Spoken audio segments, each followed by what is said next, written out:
Hey, it's Dr. Thornell, and I wanted to share with you today some information on how to get more usage out of your treadmill at home. I know a lot of people have treadmills sitting in their basement or in a room that doesn't get used very often, and believe it or not, the treadmill can be far more than just a place to store your laundry and hang clean clothes and blankets on. It's actually capable of a lot more. But until you really understand what your treadmill is capable of, then we tend to underutilize them. So I'm going to go through a couple of I'm going to start with just the basics of some cardio training and the importance of it, and then I'm going to finish with some treadmill information. I know basically everybody that sort of tunes into this title is trying to lose a couple of pounds. If you have a treadmill around your house, that's probably the reason you got it, and we're going to get to that, so just bear with me here for a second. But let's talk first off about the basics of cardio training. Why would anybody, I know very few people that really enjoy cardio training. There are some out there, but why would anybody put yourself through that? So here are the reasons we want to put ourselves through that. The benefits of cardio training include cardiovascular health. We're gonna utilize our heart. We're gonna increase the strength of our heart by using it, increase the efficiency of our heart to send blood through our body. It will decrease heart attack rate and risk. It decreases the rate and risk of stroke. So just overall cardiovascular health, it makes a lot of sense to be involved in something cardiovascularly exercising throughout the week, a couple of times a week, whether it just be walking outside or getting into some real high intensity cardio training.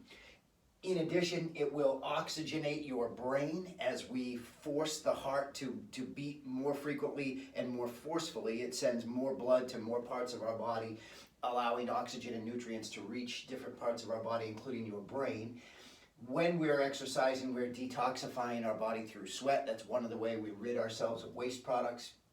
We will, to some degree, maintain muscle mass by doing some cardio work. We're going to keep some muscle strength in our legs, and muscle mass is very important in the long run for losing weight also, because we're going to be able to burn more calories throughout the day depending on how much muscle mass we actually have. Cardio is great for joint health. All cardio involves movement of the body, and joints need to be moved regularly to stay healthy. It will increase your metabolism so that you burn more calories. It's important for hormonal health and balance to exercise every day, as well as your blood sugars. When we exercise and we do that sort of cardio, we will stabilize blood sugars, which help to prevent things like prediabetes and diabetes. We sleep better when we are involved in cardio exercise. We'll have better energy throughout the day. We have better moods, which gets back to the hormonal health, less depression, less anxiety. And there are many, many more, and this isn't meant to be an exhaustive talk on all the benefits of cardio exercise, but I just wanted to give you some of the basics. And then we're going to talk about your treadmill sitting at home and how to tap into some of these things. And it doesn't have to be a miserable process. Again, I know most people just simply, you got your treadmill because you want to lose a couple of pounds, you want to lose some fat, and we can do that. And it doesn't have to be a miserable process. What I want to warn you about, though, is this. It could be an absolutely miserable process. It can be an overwhelming process if your only means of losing weight or losing fat is your treadmill. What I mean by this is you will never out-exercise a bad diet. And if you don't believe me, you can go look up, it's called like 10,000 calorie challenge or something like that. If you go on YouTube, put in 10,000 calorie challenge, I'm sure you're going to find some of what I'm talking about. These are people that ate 10,000 calories, enormously fit people. Eat 10,000 calories on day one. Day two, they try to go burn 10,000 calories. And they will spend nearly 24 hours of that day running up and down stairs, pushing weighted sleds, swimming, doing all these things to burn calories, and they cannot burn off as many calories as they consume. So if your only mode of losing weight is to exercise, you will never get there. You have to change your diet. And it's a topic for a whole nother day on what we should and shouldn't be eating and how to eat to lose weight. And if you have questions about that, contact me, we can go through that. But I just want you to know, exercise is not the solution to weight loss by itself. It's an adjunct to proper diet, and yes, we can lose weight by doing that. We can change our physique by doing that. We can burn some fat by doing that. But it's in and of itself, it is not the answer. So your diet is way, way more important when it comes to overall weight loss. So what I'm going to show you next is a surprisingly easy way to use your treadmill to burn fat. But I want to talk through a couple of the other uses of the treadmill first. So some of the common uses of the treadmill are, we have somebody who they just want to move. It's good for their joints. I told them, hey, you should be walking 10 minutes every day, at least a couple times every day. And so they want to move. They want to do something. They don't want to become stagnant, so they hop on the treadmill and they do that. And that's great. That's a perfect usage of a treadmill. The second one is somebody that wants to improve their endurance and their stamina. Somebody who's, say, a boxer, or they're a runner, and it's lousy weather outside and they're going to run on their treadmill. So they're getting their training in while they're doing that. And they might run, an hour at a time. You see the boxers get up at 4 o'clock in the morning and they're out there running in the streets of their city. It's about creating endurance for them. Another group of athletes want to create speed, and there are treadmills that are designed to move faster than the person's ability to move, which basically forces their feet to move and creates new patterns between their brain and their muscles to increase speed all the time. Those aren't things that we're talking about for this particular talk. The average person doesn't need to be doing those things.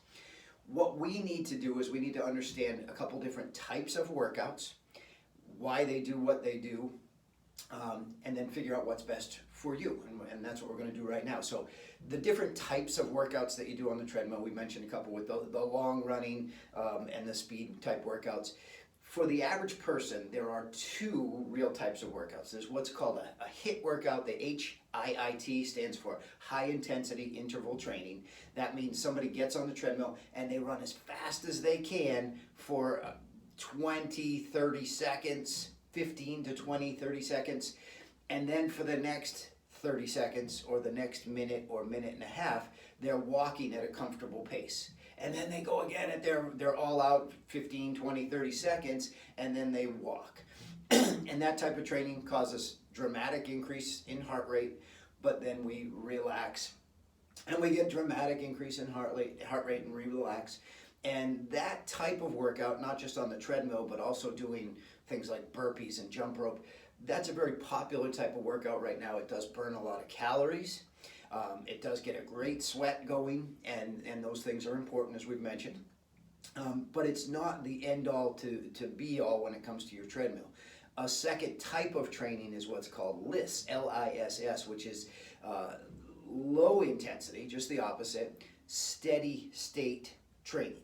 So high intensity is going all out, and then we go slow. The low intensity is a slower intensity, and we go for a longer period of time, 30 to 60 minutes at a time.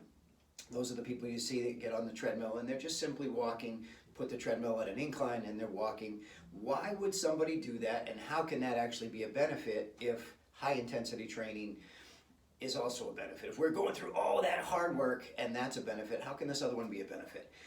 The reason is they pull from two separate energy sources within your body. The high intensity training of any kind is going to pull sugar as a fuel source.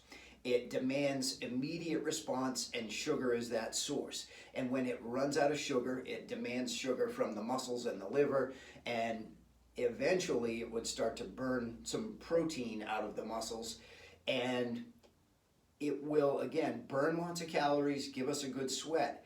It's not great for fat loss, because as soon as most people are done exercising, they're going to refuel with a Gatorade, they're going to go eat something, and all that sugar is replenished into the body. So most of the people that are doing HIIT training, they have a different purpose than losing fat.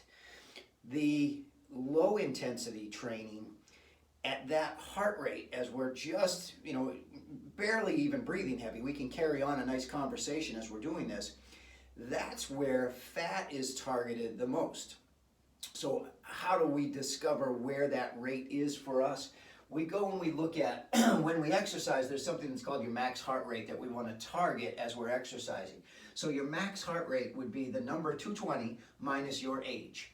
So 220, if you're 50 years old, we're talking a maximum heart rate that we want during exercise of around 170 beats a minute. If we want to get into that fat loss phase, we're only talking about utilizing 50 to 85% of that maximum heart rate. So if you're new at this, start at that 50% of 170 or whatever your number is. And all we have to do is walk. And as you get a little bit more fit, we'll work up into that 85%. But once we get out of that and we get closer to this max target range, or with the HIIT training, you certainly go above your max range for 10 to 20 seconds, we're no longer utilizing fat as a fuel source. So if your whole goal is to lose fat, it doesn't have to be this knockdown, drag out workout on the treadmill. You can set it at 3 miles an hour, 2.5 miles an hour. You can bring the incline up and use either a Fitbit or a chest monitor, or if your treadmill is equipped with it, the heart rate monitor right on there, and see where you are. Check out where your heart rate is, and you don't have to get above that fat loss rate to really get some benefits out of it. Yes, you're going to have to spend some time, but you don't have to kill yourself on there. So the last couple of things that I want to cover for you, if fat loss is your goal, then start with that LISS training, that long intensity. Use the incline so that you don't have to increase your speed so much to get your heart rate up. If you elevate, and here's a tip with elevating too, when we get that incline going, don't hold on to the hand grips and lean back. We've all seen people, if you spend any time in the gym, we see those people that crank it up to 10, they hook on and they lean back. Well, you've effectively taken away the incline when you do that. If those same people at 10 let go of the grips and they try to keep up, you'll see that they would fall over backwards doing what they're doing. They're going to have to lean forward, they're going to have to lift their knees higher, they're going to have to work to keep up with that incline. So keep your hands off of the hand grips as long as you're stable. And really work to walk that incline. Use the incline as an ability, as a method to make your body work a little bit harder. And again, we're not talking about knockdown, drag out exercise here, but we're bringing that incline up. We're walking at 2.5 miles an hour, and we're going to bring that heart rate up. And then all you have to do, if you keep your pace at 2.5, if you realize your heart rate's up above that fat loss phase, bring down the incline just a little bit and play with the incline versus changing the speed. Just keep your speed at a nice casual walk. And when we do those LISS type workouts, yeah, you have to spend some time. You're going to take 30 plus minutes, so 30 to 60 minutes, and we're going to do that 3 or 4 times a week. If that's your only exercise you're doing, it's really not asking a whole lot. Now, if you're somebody that's into a lot of other exercises, it's tough to carve out that time, and you may have to find some other ways to incorporate exercise throughout your day. What they refer to, as NEAT, N-E-A-T, which is non-exercise activity thermogenesis, which simply means keep moving during the day. As long as we're moving, we're sort of into that range where we're going to be burning some fat throughout the day. If people are exercising and into other programs, yeah, you may not have 60 minutes to spend 4 days a week on that treadmill, but you're also doing a lot of other things. So all of us can improve our level of NEAT, that activity outside of exercise, to help burn more fat. And one other thing that people will ask about is fast. We talk a lot about fasting within the office here, and I recommend it for a lot of different reasons. And fasted cardio. If you have you ate dinner last night at 6 o'clock, you didn't eat again until you haven't eaten again, and now it's 10 o'clock the next morning, you go do your cardio. Yes, it's true that while you're doing your cardio, you're going to draw more fat because you don't have sugar available in your bloodstream. You can burn more fat exercising in a fasted state. The downside is, what they found is that if we have burned more fat by exercising in that fasted state, throughout the day, our body does more to hold fat, and we don't burn it as well. So it may work for you and it may not, but there's no real definitive research that says we should exercise in a fasted state versus not. It seems to be that you're going to burn X amount of fat during the day, sort of regardless of whether you fasted or not when it comes to your exercise. You're either going to burn it while you're exercising and not burn it the rest of the day, or you're not going to burn it while you're exercising and you're going to burn it the rest of the day. So that part of it doesn't seem to make as much difference as people would think. However, there might be individual differences, and for you that might be the greatest thing in the world, so you can certainly try it. So overall, exercise as far as your treadmill doesn't have to be miserable to really get some benefits out of it. All of these are benefits regardless how you're utilizing it. If you want to burn fat, it doesn't have to be that high intensity stuff. It can be low intensity. You just have to spend some extra time doing it. But remember, you will never exercise your way out of a bad diet. If your calories coming in are exceeding what you're putting out in your cardio work and your other activities throughout the day, you're never going to lose weight. It just isn't going to happen. So we always have to pay attention to diet, number one, and then the cardio becomes important for all of these other reasons, plus some fat loss along the way. So if you have questions about diet and weight loss, certainly direct them my way and I'll help you the best